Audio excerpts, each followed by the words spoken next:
সর্বনাশা রেমাল আমাদের এলাকায়ও বেশ ক্ষয়ক্ষতি করেছে। আর সেটা দেখার জন্যই ঝড়ের মধ্যেই আমরা চলে আসলাম আমাদের বাড়ির সামনে।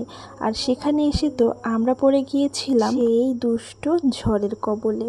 রেমালে আমাদের কি ক্ষয়ক্ষতি হয়েছে এবং আমরা কিভাবে এই ঝড়ের কবলে পড়েছিলাম দেখতে হলে চোখ রাখুন নুসরাত ক্যাজুয়াল লাইফে।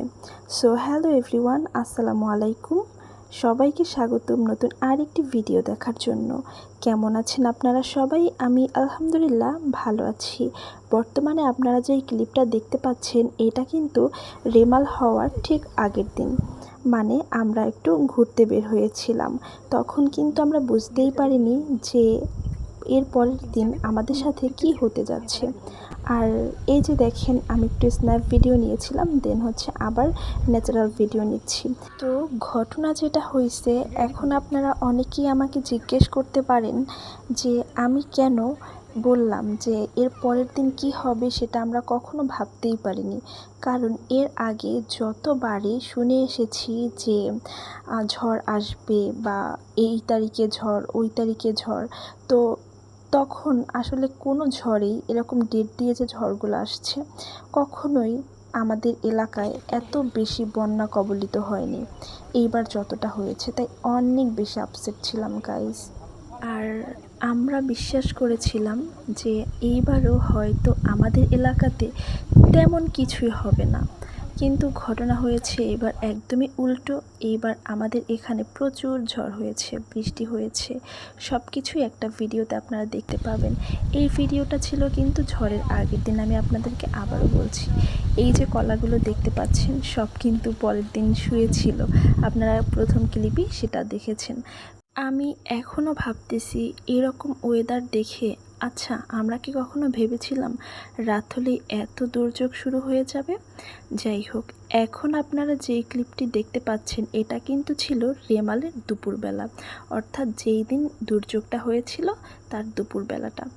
তো তখন বৃষ্টি ছিল, আর এই হালকা পাতলা বৃষ্টি, আর ছিল প্রচুর বাতাস, যেটা আসলে ভিডিওর মাধ্যমে ধারণ করা সম্ভব হয়নি। তো আমি ভাবছিলাম যে আমাদের বাড়ির দরজায় কি ক্ষয়ক্ষতি হয়েছে সেটা একটু দেখে আসি। সো গাইজ, আমি চলে আসলাম আমাদের বাড়ির দরজায়। তো সেখানে এসে দেখতে পাচ্ছি প্রচুর গাছপালা ভেঙে গিয়েছে। তো আমার আম্মু কিন্তু আমাকে আসতে দিবে না, আমি এক প্রকার জোর করে এসেছি। তো এখানে এসে আমার এত বেশি খারাপ লাগছে যে এখানে একটা আম গাছে আমের মুকুল ধরেছে, সেই গাছটা কিনা ভেঙে পড়েছে। আমি সহ আমরা কাজিনস সবাই প্ল্যান করেছিলাম যে অদিনে আম খেয়ে তার আবার ভিডিও শেয়ার করবো আপনাদের সাথে, বাট গাছটাই ভেঙে গিয়েছে। এই জন্য আমরা অনেক বেশি আপসেট হয়েছিলাম। তো ওই দিন দুপুরবেলা আমার সাথে কিন্তু আরও দুইজন ছিল। তো ওরা সামনে সামনে ছিল আর আমি পিছনে ছিলাম। পেছনে থাকার কারণ হইতেছে যে আমার প্রচুর ভয় লাগতেছিল, কিন্তু এত ভয়েও কি শেষ রক্ষাটা হলো? আমার ছাতাটাই উড়িয়ে নিয়ে গিয়েছিল।